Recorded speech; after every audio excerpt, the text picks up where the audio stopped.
Good morning. I'm Dan DeRose with 19 News Now, coming to you with a breaking news conference that's taking place in Cleveland, being held by federal authorities. This is to announce charges against 20-year-old James Reardon. He is the self-proclaimed white nationalist who made some online threats against the Youngstown Jewish Community Center. They have just started the news conference. Let's take you in there live. I want to start by thanking the community. This case is the result of a concerned citizen who took the time to point out Mr. Reardon's social media activity to a new Middletown police officer. This case is just one over the past several weeks that are the product of our friends and neighbors seeing something and then saying something. For example, a few weeks ago, a man named Timothy Ireland was indicted on firearms and threat charges after a private citizen alerted law enforcement. And at the beginning of this month, Vincent Armstrong pleaded guilty to charges related to planning an attack on a bar in Toledo. That case started with a tip from a concerned citizen to Toledo police. There are several more examples, and they illustrate the fact that these type of cases rely on two very important people: a concerned citizen and a responsive law enforcement officer. And fortunately, we have both in abundance in Northern Ohio. I want to thank the men and women who make up our police departments, and obviously some of their leadership is here today. As I said, tips only matter if police officers take them seriously and investigate them thoroughly.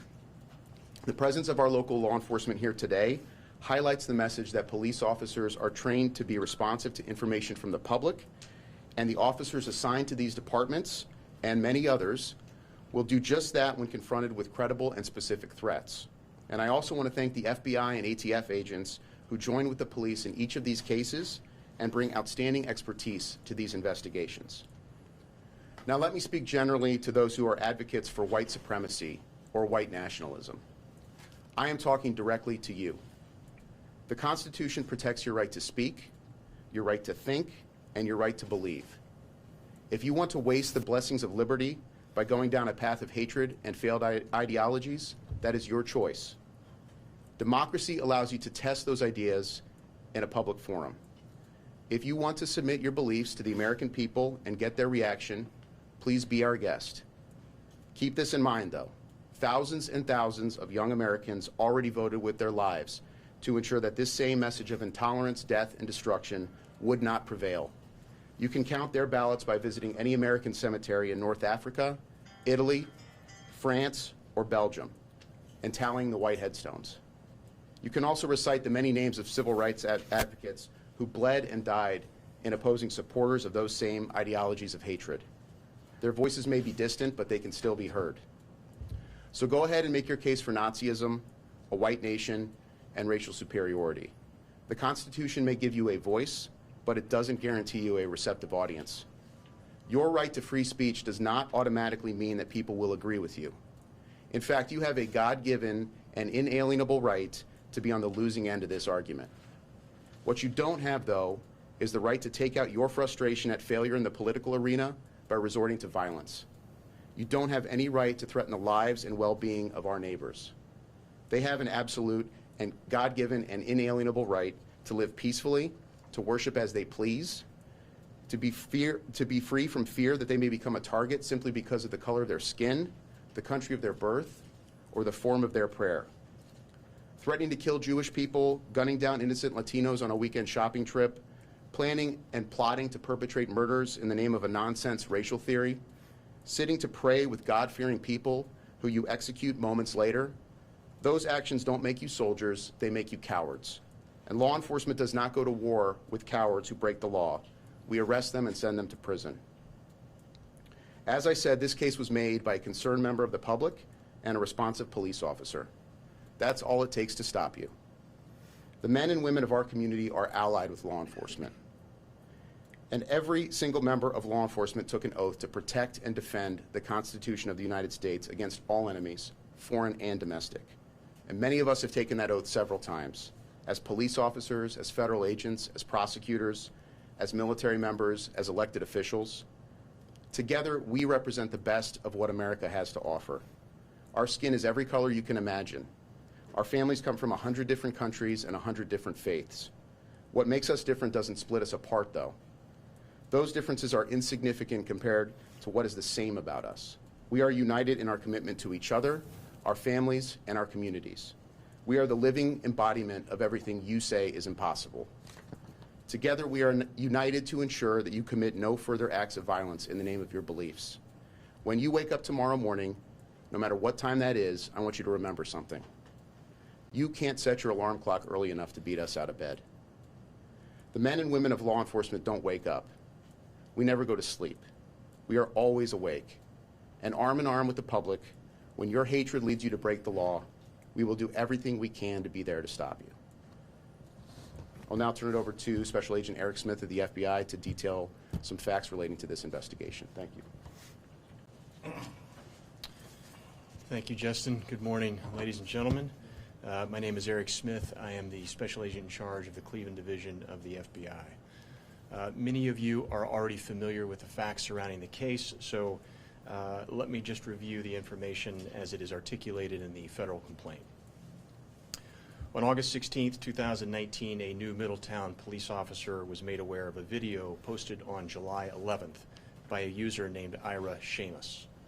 Later that day, the Youngstown resident agency of the FBI received a phone call from Police Chief Vince DeGidio relaying the information received.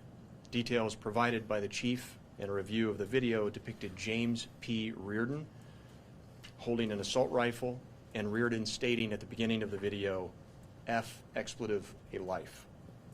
He then held the rifle in multiple firing positions with audio of gunshots and sound effects of sirens and people screaming added into the background of the video.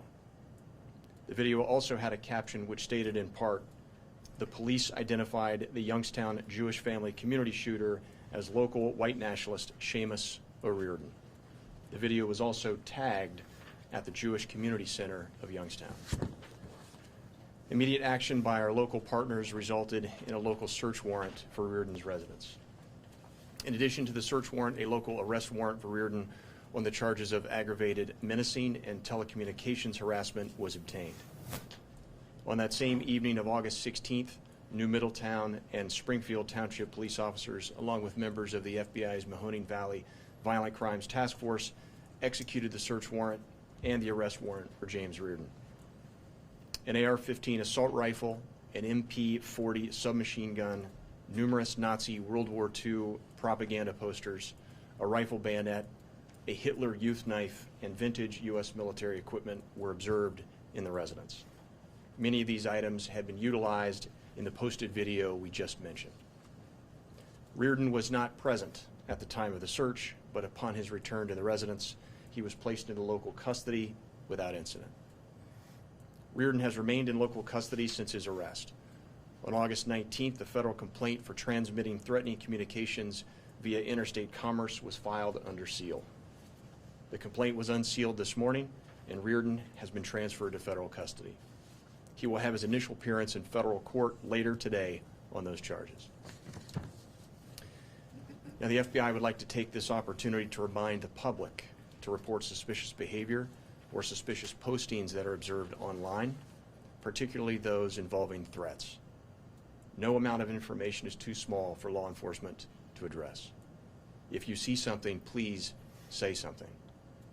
As ever, collaboration between local, state, and federal law enforcement will immediately address the threats we identify and those the public brings to our attention.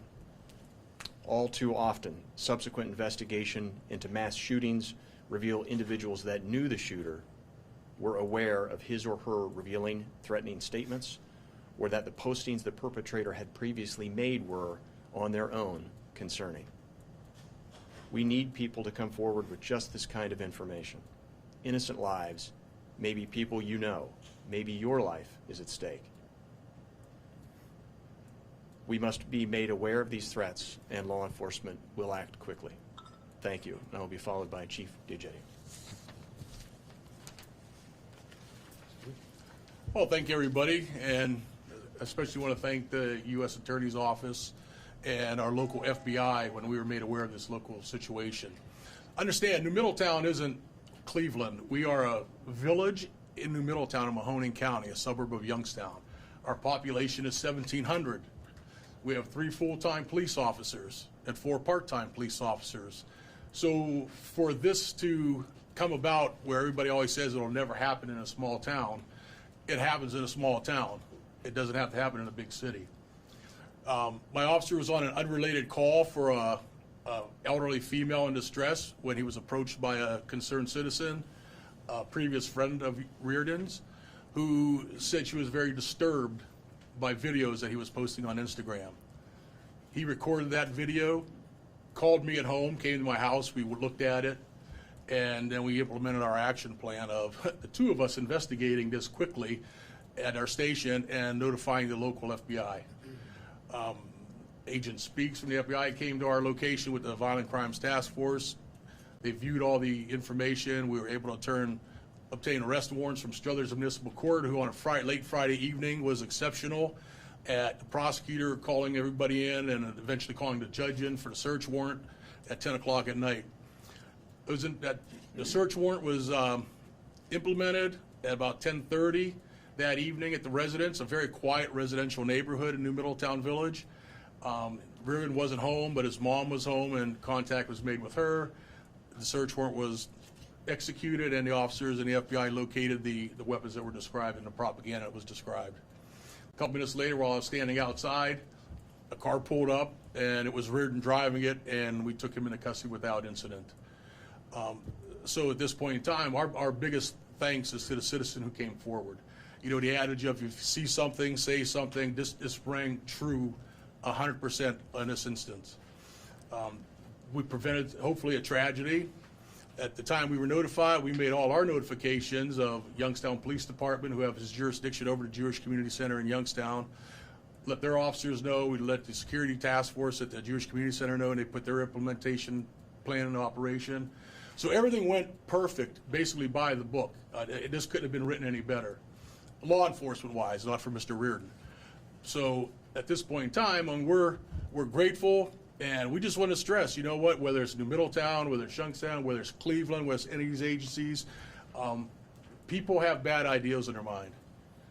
When you know about that, let somebody know. Remain confidential, call a crime tip line, call whoever, but make somebody know, whether it be local law enforcement or the FBI. Our federal associates were phenomenal in helping us out. This is probably the largest thing that's ever happened in New Middletown. And I knew this gentleman. I watched him grow up as a child. And I know his mother, the divorced family. So we're working with her also and keeping her in our thoughts and prayers, because this is devastating to her also, not knowing this. Mr. Reardon has a storied past, apparently, with white nationalism. And that all came to fruition when we watched videos of him at the Charlottesville Unite the Right rally a couple years ago, when he expressed his white nationalism ideas and his ideologies. So you never know where it's going to happen, when it's going to happen, but please, we take these threats very, very seriously. We have to, and like the FBI and the U.S. Attorney mentioned, it's always after the fact, when there's a tragedy and the back investigation starts, that somebody always says, oh yeah, I knew about this a month ago, I knew about this 2 months ago. He's always had this activity in his mind, he's always talked about this, but I didn't want to come forward and make him a suspect. Had that not happened, this video that he posted on Instagram was so real, and when it pinpointed specifically the Youngstown Jewish Community Center, at that point in time we had to take a very, very quick action. The initial complaint came in about 4 o'clock. By 10:45, 11 o'clock, Mr. Reardon was in custody and in the Mahoney County Jail. So that's how quickly evolving this was in our community, and hopefully that's how quickly evolving to be in other communities once the information is brought forward. So I'll answer any questions anybody may have, or... Do you know what federal court and what time it's being court today? We can get you that information. I don't know if we have it yet, but we can make sure that you have that. Thanks, Chief. You're welcome. Oh, he's already appeared? Okay, there you go. So he's already appeared at 9:30. Thank you. Any other questions?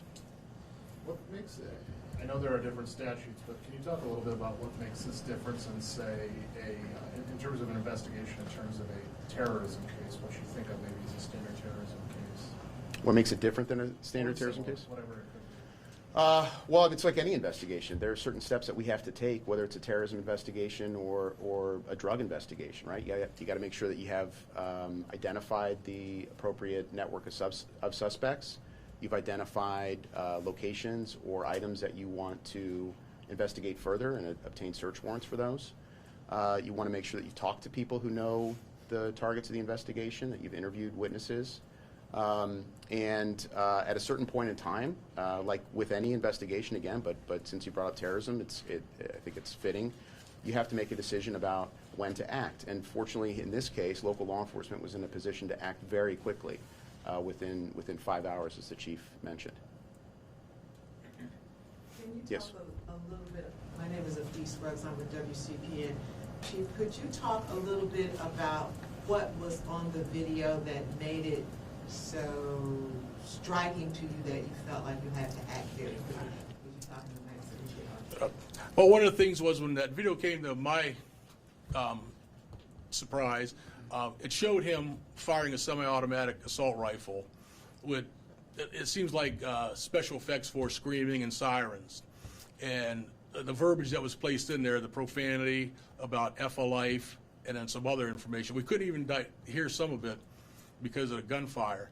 But the tagline that was associated with that, it looked like a future headline that he had posted where it said, "Police identify Youngstown Jewish Family Center shooter as white local nationalist."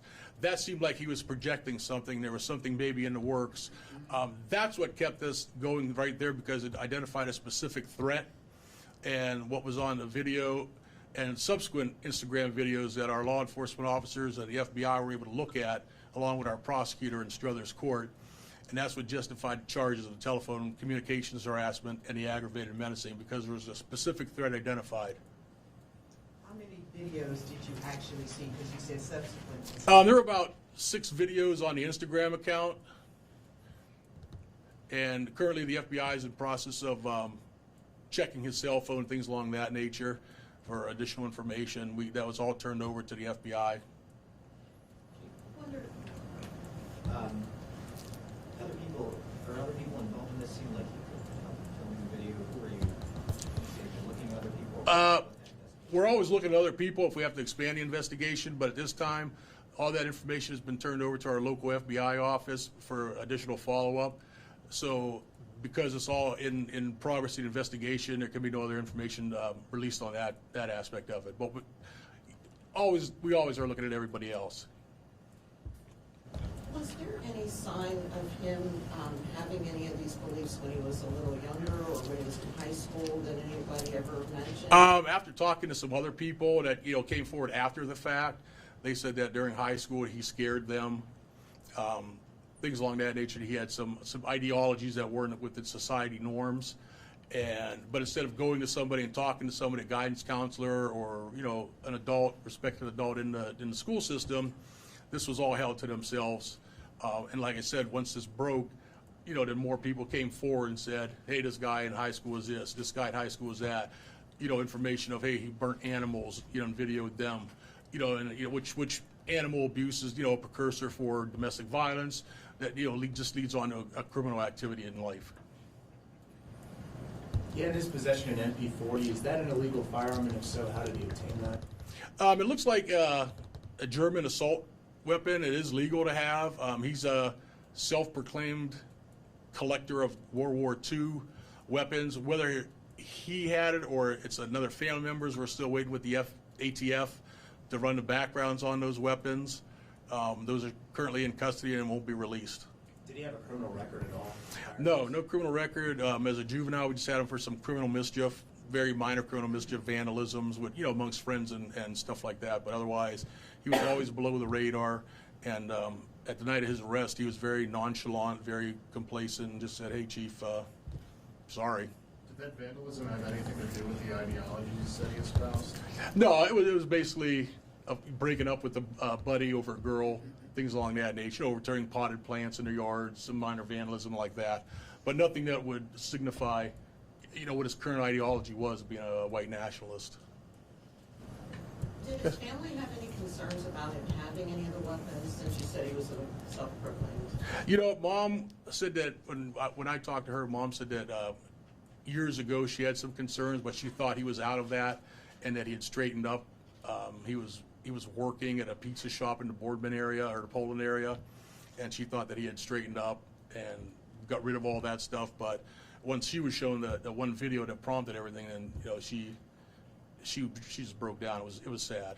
So she never went into her bedroom to actually look for. Well, they had It's not stuff. a substantial amount. Well, they had stuff in the basement, postings and things along that nature. But a lot of it was World War II, banners and different things like that. Some Nazi stuff. But it was down around the bar area that over the years they've collected and just posted, just like you'd collect sports pennants and stuff like that. Like I said, he's a self-proclaimed historian of World War II and things along that nature. Was the video shot in that house or was it shot someplace else? The video was shot somewhere at a gun range, it looks like. We haven't identified that yet, but it is tagged at the Jewish Community Center. So the assumption is that it actually occurred somewhere at or near the Jewish Community Center in the city of Youngstown. Have you spoken to the community center? What have they told you? How are they doing? They're doing well. They had a press conference about 2 weeks ago. They were very ecstatic about how the system actually worked. The very quick notification from our department to the Youngstown Police Department and to the Jewish Community Center's security force. They brought in additional uniformed officers for all there's like 6 or 7 facilities in Mahoning and Trumbull County. They have additional officers stationed there for the next couple of weeks just to ease everybody's concerns. They were very thankful. They were very thankful to our local law enforcement, to the FBI, for the quick and rapid response, hopefully preventing a tragedy. The phone calls we got was this, in relation to the Tree of Life Pittsburgh synagogue shootings a year or so ago. And, at that point we didn't think about it. We were just thinking about, we need to get this guy off the road.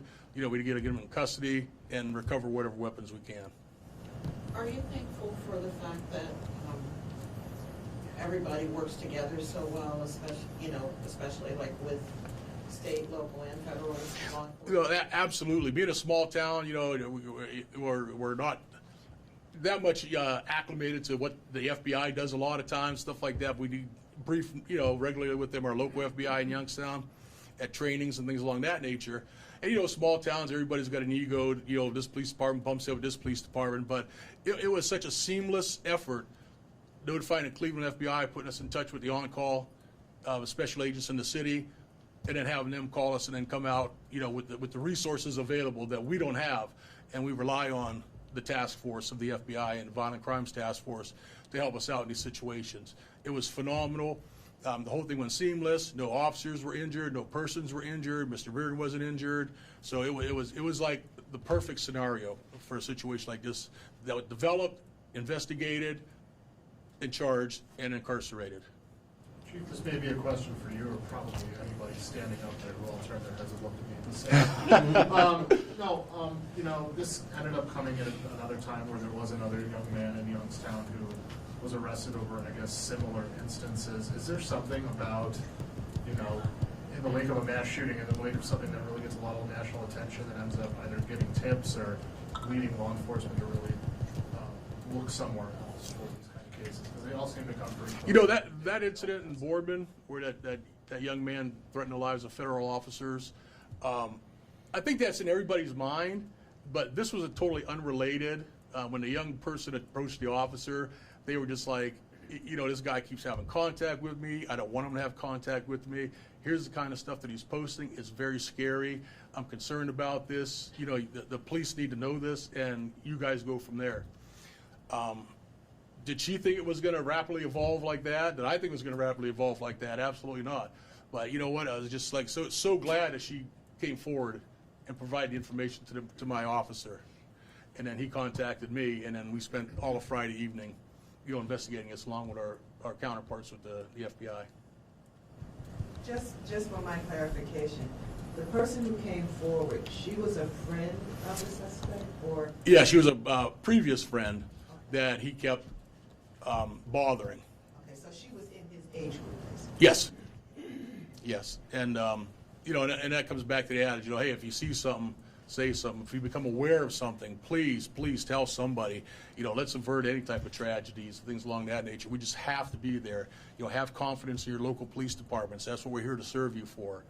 Put the onus on us to investigate and go from there. We would rather you call us and we investigate it and it proves fruitless, but it's going to be investigated thoroughly, then you don't call us and it's not investigated, and then hence we have a mass shooting situation. One person killed during hate crimes or during anything like that is one too many. So we just need everybody, the public, please cooperate with law enforcement, cooperate with the FBI, and then we'll have safer communities all around.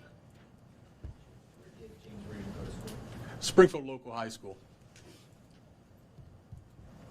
Perhaps you've covered this. What was the process of review and regarding the charges once the case had gone already to Stoner's Court or? On our charges, I'm talking about what we did, we met with the FBI that night. We sent all the images to the FBI, and then they said they would investigate it further, and they would contact the U.S. Attorney's Office. So hence, this gentleman could address that issue.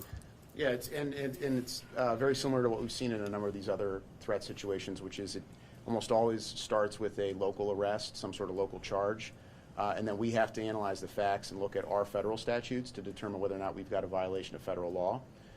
That's basically the process, and that can happen very rapidly.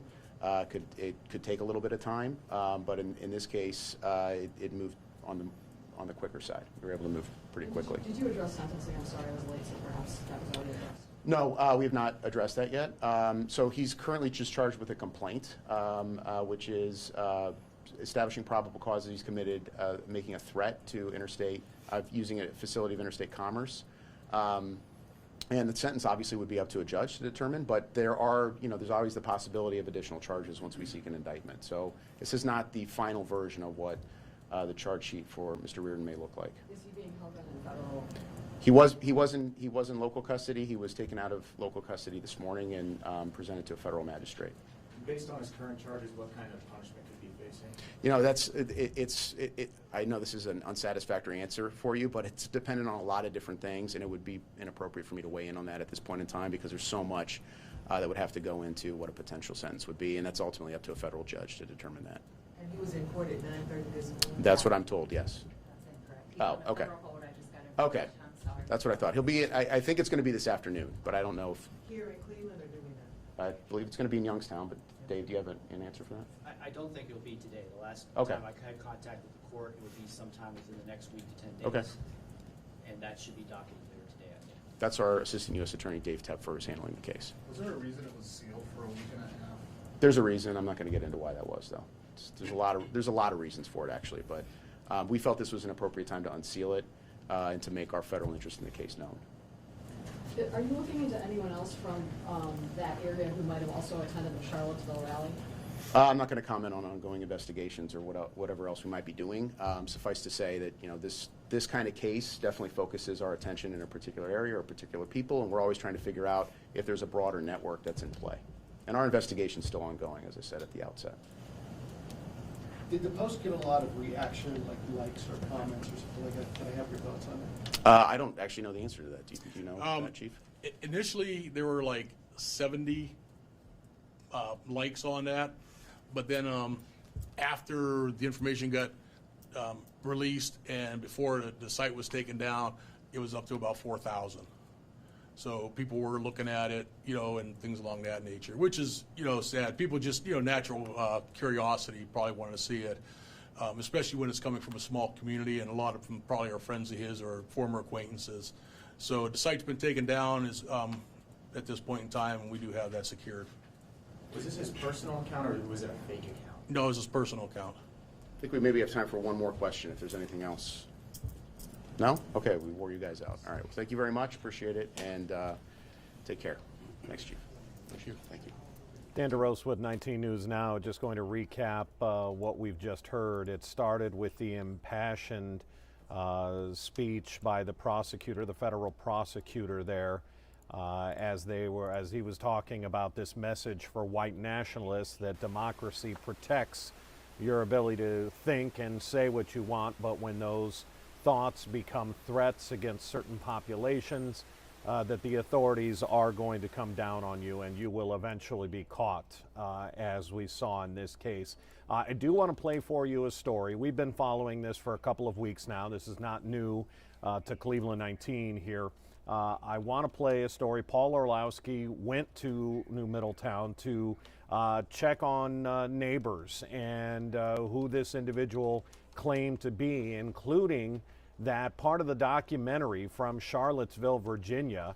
We know that 20-year-old James Reardon was there for that rally. He was interviewed by Katie Couric and National Geographic for a documentary on what was happening there.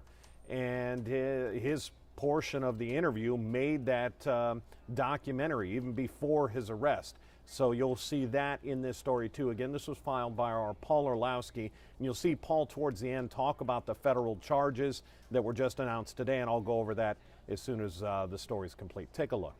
James Reardon on a video arraignment at Struthers Municipal Court. It was not his first time in the national public eye. As he became more radicalized, he went to various protests, including Charlottesville, where he was interviewed for a National Geographic special. I want a homeland for white people, and I think every race should have a homeland for their own race. So what is this, Chief? This is a flak jacket that was recovered during the search warrant. So That's good. has that in jacket that the young man was wearing at the time of his arrest. The jacket is decorated with 2 patches of the Irish Republican Army. Chief Vince Diadigio says all of the weaponry was seized from Reardon's home. He arrived as they were executing the warrant. He was arrested without incident. The chief says Reardon had only minor issues, and that was as a juvenile. An Eagle Scout, you say? Yes. So, go figure. Neighbor Tim McCoy talked to Reardon many times over the years, even showed him some of the weapons after he bought them. He and others warned him that his outspoken views could spell trouble. I told him, and his mother preached to him about it, but grandfather, all the family members. It is something even Reardon himself acknowledged in that TV special. My mom and my father both heavily discouraged it. I think all of our parents did, actually. What is not known right now is if federal hate crime statutes are going to be invoked. In all likelihood, they will be. They carry far more serious penalties than the misdemeanor he faced today. In Struthers, Paul Orlowski, 19 News. And as you heard Paul there speculate about federal charges, we do know of at least one complaint that has been filed against Reardon. He has been brought to Cleveland this morning.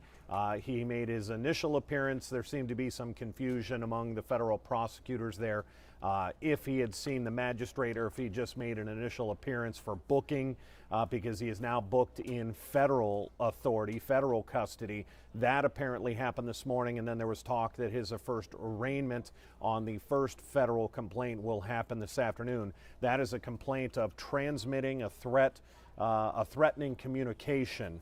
Transmitting a threatening communication using interstate commerce. What does that mean? That means he used Instagram, something that reaches from state to state to state, to transmit that threat. Again, that very strange video that he posted on Instagram with sort of that fake headline saying that he had been identified as the shooter at the Jewish Community Center in Youngstown. Of course, there was no shooting, so that was just sort of a bizarre post. But that was enough to communicate a threat to federal authorities, and because it went across state lines, because Instagram is something that goes out nationally, that moves it up to a federal crime. We heard the federal prosecutor there, the federal attorney, say that this is not the end of the charges for James Reardon, and in fact, it's just the beginning. They have to get something on paper, something on the books to be able to hold him at the federal level, and we will see what charges might play out from here. We've got a couple of reporters following this story today. We're going to have updates coming up on our new news in just about an hour and 15 minutes, and then of course throughout the day. Anytime we have breaking news, news conferences, new video that we get in, we bring it to you right here on our digital platforms. That's what we do here at 19 News. We make sure you have the most up-to-date news and that you have it now. For now, I'm Dan DeRosa with 19 News Now. I want to thank you for joining us. 19 News. First, fair, everywhere.